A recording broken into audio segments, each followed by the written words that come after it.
that had impaled the Ark in its central hub. It now stood forth like a dead, arcing tree, climbing thousands of kilometers into space. Although it was a good ways off, Luther thought he could make out debris raining down even now from the various parts of what was left of the ring, hitting the atmosphere and blooming into flame before crashing into the ground. He had never seen anything like it before. Luther could also tell that the surface temperature and climate varied wildly in some places, likely because of the damage that the Ark had sustained. Some of the trauma had evidently led to a failure on the habitability system's part, and although portions of the installation were clearly recovering, others remained in extreme flux. So before any of them dared set foot on the surface, they would have to make certain the intended entry point was at a hospitable temperature and maintained some level of sustainability. And that was just the beginning of their worries. Atmosphere balances, gravity fluctuations, habitable survivability, and structural fidelity. There were probably a couple dozen things that they needed to make certain were in place before exploring this strange world. The mayhem descended quickly toward the surface of the Ark. Luther wondered where the retrievers had come from. He could not see any near them, and all of the former data had shown them hovering around the moon in the central hub. But that was now completely vacant, as far as he could tell at this distance. He glanced at Entho, who was focused on the holographic projection of the Ark that the Sangheli ship had constructed. The elite was clearly searching for the same thing he was, and almost as if eliciting it, Luther turned to see something happen off on the port viewport.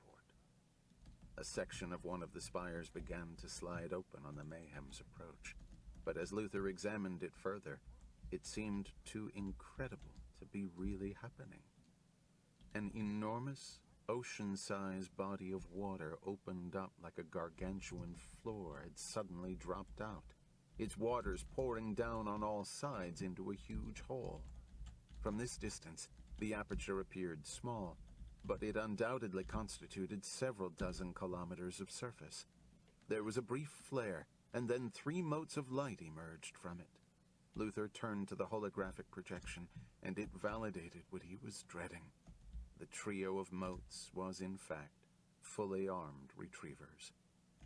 Although still far away, they had emerged from the body of water and were now rising toward them. "Target the incoming retrievers," Entho ordered.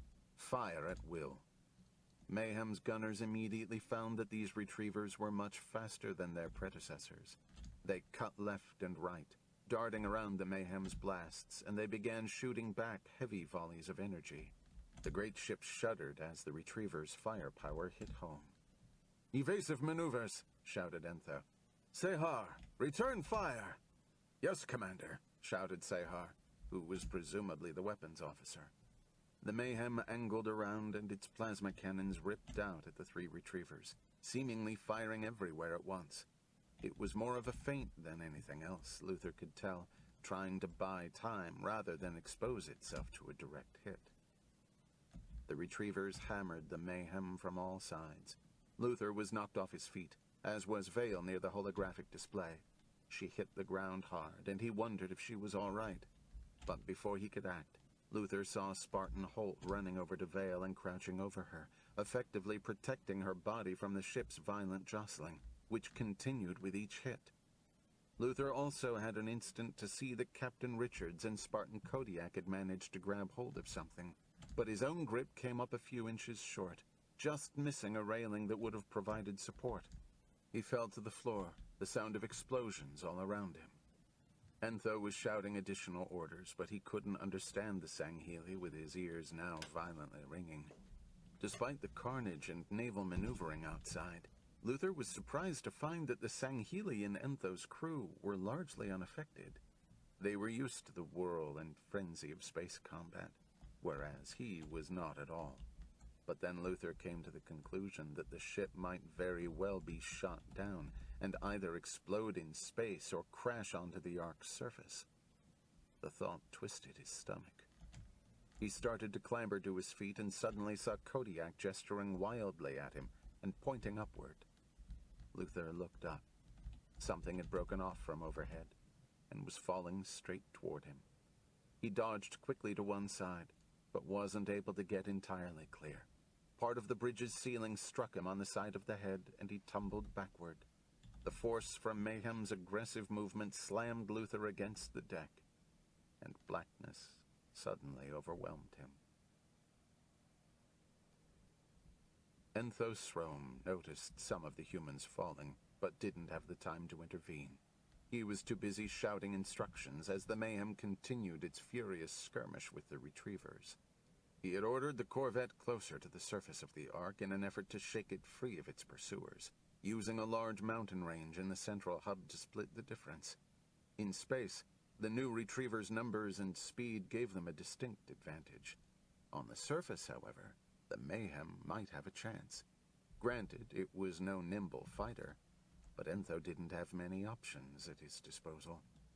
He was having great difficulty believing that their attackers were entirely automated. It should have been a simple effort to outmaneuver or overwhelm them, and yet the retrievers were engaged in a pitched battle that rivaled anything Entho had experienced during the war on the humans. They attacked in a concentrated fashion, almost as though controlled by a single pilot. And with a loud snapping sound, Mayhem's energy shielding was abruptly compromised, exposing its hull to damage. However, the end now seemed close in sight. Launching deeper into the steep range of mountains, Entho continued to order his ship to fire a bevy of plasma back at the pursuing sentinels, which forced them into a frantic dodging game. At his command, the Mayhem's crew then deployed a collection of low-yield antimatter mines that cluttered the narrow wake of the corvette.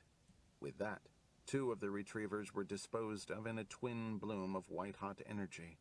And now Entho was facing off against the 3rd, wheeling back around to deal with it head-on, confident that in a one-on-one battle, it would take only moments to... Suddenly the Mayhem was hit so viciously that the vessel spun 360 degrees several times. This shot hadn't come from the 3rd retriever, and this time, almost everyone within the bridge was thrown around, trying to find something they could grab onto, and failing miserably.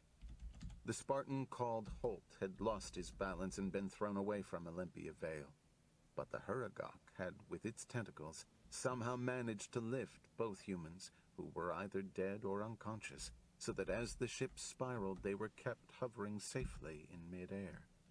Were it not for the immediate peril, Entho might have voiced his wonder at the Huragok's impressive ability to hold the Spartan aloft, given the armored human's size and weight. "Another retriever!" called out the weapons officer. Entho had figured out that much. But where had it come from? "Return fire!" he shouted.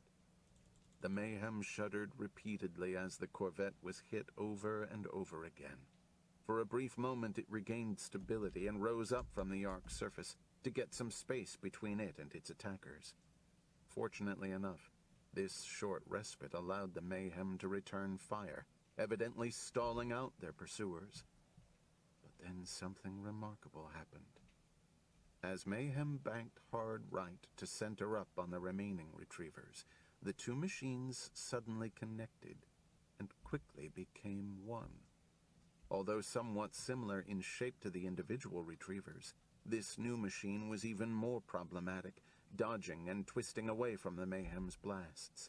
It seemed to take on the benefits of both retrievers' speed and weaponry, with no noticeable drawbacks. A detonation resounded from deep within the Mayhem, and the weapons officer shouted, "We have lost the main cannons!" Entho quickly ran through his mind all of the options available against this newly combined, augmented retriever. And with that, he gave the only